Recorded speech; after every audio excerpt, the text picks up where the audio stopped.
Bismillahirrahmanirrahim. Assalamualaikum warahmatullahi wabarakatuh. Perkenalkan, nama saya Muhammad Salihuddin dari kampus Universitas Islam Syarifuddin, Prodi Bimbingan Konseling Islam. Di sini saya akan menjelaskan tugas dari dosen, yakni matkul logika yang berjudul kerancuan dalam berbahasa.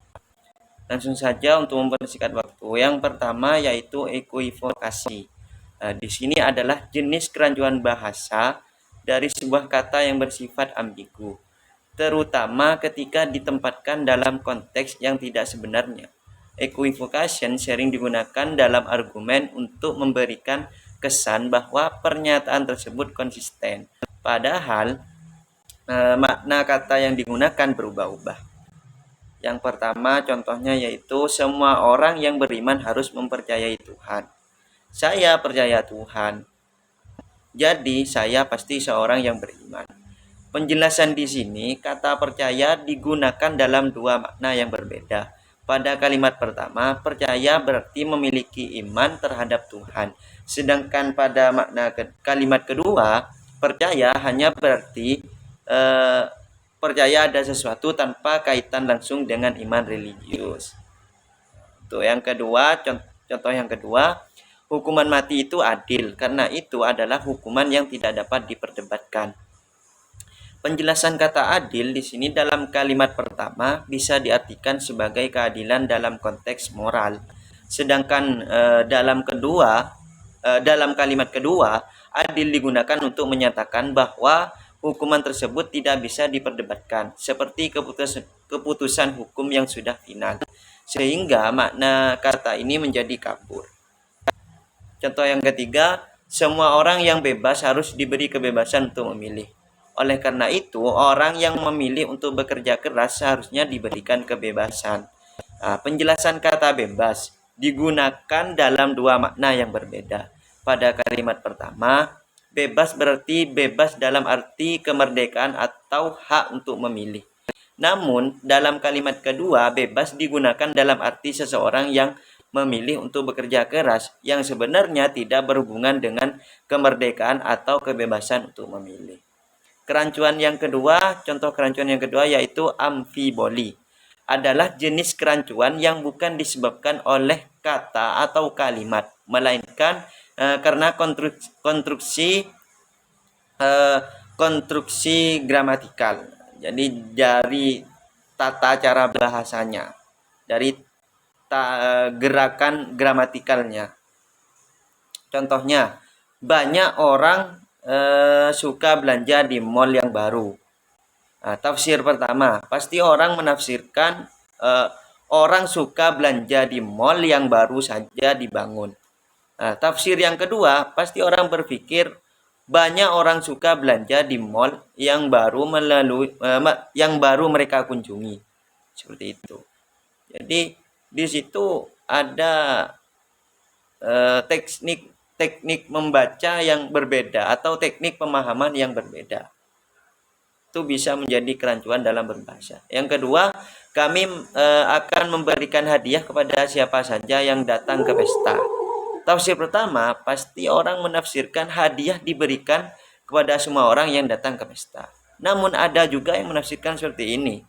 Kami akan memberikan hadiah kepada seorang yang datang ke pesta, tetapi tidak jelas siapa yang dimaksud. Jadi belum jelas di situ. Tafsir yang kedua, mungkin orang itu akan memberikan hadiah kepada orang yang datang, tapi belum tahu siapa yang akan diberikan. Kalau tafsir yang pertama itu menunjukkan hadiah itu akan diberikan pada setiap orang yang hadir ke pesta. Contoh yang ketiga, ayah meminta anaknya membantu ibu dengan pekerjaan rumah. Tafsir pertama, ayah meminta anaknya untuk membantu ibu dalam pekerjaan rumah yang biasa dikerjakan ibu. Tafsir yang kedua, ayah meminta anaknya untuk membantu ibu yang sedang mengerjakan pekerjaan rumah, seperti matematika atau tugas sekolah. Jenis kerancuan yang ketiga, aksentuasi, adalah kerancuan yang terjadi karena perbedaan penekanan pada bagian tertentu dalam sebuah kalimat. Penekanan ini dapat berupa tanda baca, juga berupa nada bicara dalam konteks percakapan langsung. Contoh, saya suka kue coklat.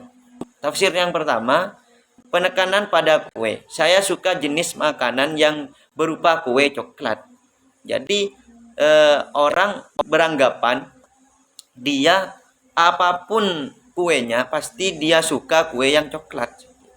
Tafsir yang kedua, penekanan pada coklat. Saya suka kue yang diberi rasa atau bahan utama coklat. Dia tidak seperti yang di atas pemahamannya. Kalau yang di atas sudah pasti suka kue yang coklat. Kalau yang kedua, apapun kuenya, yang penting ada bahan coklatnya dia suka. Yang kedua, kami akan membantu Anda.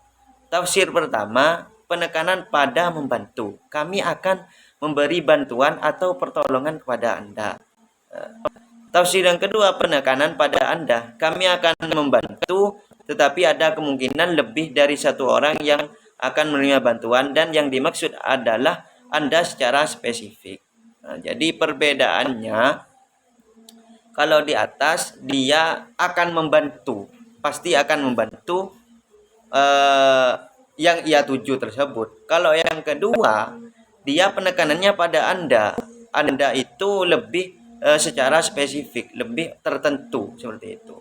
Kalau di atas membantunya bisa siapa saja karena Anda di sana tidak dijelaskan siapa. Kalau di sini Anda lebih ditekankan. Kalau tafsir yang kedua itu Anda lebih ditekankan. Jadi pasti orang yang ia tuju sudah jelas ada di hadapannya.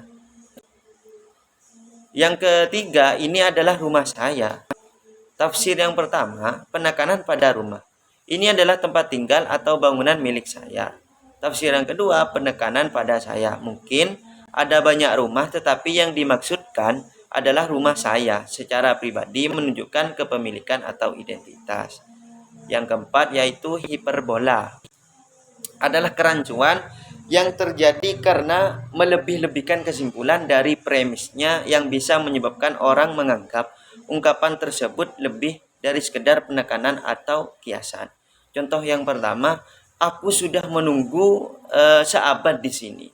Tafsir yang utama, sudah menunggu sangat lama, lebih dari yang diharapkan, meskipun sebenarnya hanya beberapa menit atau 1 jam. Tafsir yang kedua, saya benar-benar merasa seperti menunggu selama abad, dalam artian 100 tahun, meskipun ini tidak benar-benar terjadi. Seperti itu. Biasanya seperti ini terjadi kayak pasangan yang cinta-cinta monyet pada waktu SMA dulu. Pasti cewek itu bilang cowoknya, contohnya seperti ini. Cowoknya itu mau tidur. Dia bilang, tepas-tepasan bilang kepada ceweknya, saya mau tidur. Nah, si cewek beranggapan menyimpulkan cowoknya itu, oh kamu itu sudah tidak sayang sama aku, kamu itu sudah tidak cinta sama aku. Nah, itu contoh kerancuan dalam berbahasa atau dalam penafsiran bahasa yang disebut hiperbola. Yang kedua, banjir itu datang dengan kekuatan ribuan gajah. Tafsir yang pertama, banjir itu sangat kuat dan memberikan seperti memiliki daya rusak yang sangat besar. Tafsir yang kedua, banjir itu datang dengan kekuatan yang sangat besar, tetapi jelas tidak mungkin ada ribuan gajah terlibat. Yang ketiga, penafsiran yang ketiga atau contoh yang ketiga, mereka sudah berlari sejauh 7 samudra. Tafsiran utama, mereka telah berlari sangat jauh, mungkin lebih dari yang bisa dibayangkan, meskipun ini hanya ungkapan. Tafsir yang kedua, mereka berlari dalam waktu yang sangat lama, seolah-olah telah melintasi 7 samudra, meskipun jelas tidak demikian secara fisik. Yang terakhir yaitu kerancuan bahasa Straumen adalah kerancuan yang terjadi ketika kita melakukan counter terhadap argumen seseorang tanpa kita sadari paham apa yang diargumenkan. Bisa jadi kita memahaminya secara setengah-setengah. Contohnya masalah lingkungan. Argumen asli, kita perlu mengambil tindakan lebih serius untuk mengurangi emisi karbon dan mengatasi perubahan iklim. Strawman, kalau dalam kerancuan Strawman, jadi kamu ingin kita berarti menggunakan mobil, pesawat, dan industri sama sekali. Jadi kamu tidak ingin kita berhenti menggunakan. Jadi kamu ingin kita berhenti menggunakan mobil, pesawat, dan industri sama sekali. Itu tidak realistis. Nah, pasti pemahamannya seperti itu. Yang kedua, isu kebijakan kesehatan. Argumen asli. Saya rasa kita perlu lebih banyak investasi dalam perawatan kesehatan mental untuk mendukung individu yang mengalami kesulitan emosional. Kalau dalam Strawman, jadi kamu ingin kita menghabiskan semua anggaran negara untuk kesehatan mental dan mengabaikan masalah medis lainnya. Seperti itu.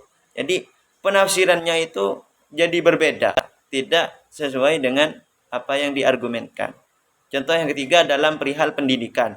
Argumen asli, sekolah harus menyediakan lebih banyak program ekstrakurikuler untuk membantu siswa mengembangkan keterampilan sosial dan kepemimpinan. Kalau dalam Strawman, kamu ingin siswa hanya bermain-main sepanjang waktu dan tidak belajar hal-hal yang penting di kelas. Jadi penafsirannya itu berbeda-beda kalau dalam Strawman. Jadi rancu seperti itu. Mungkin hanya itu yang bisa saya jelaskan dari matkul logika.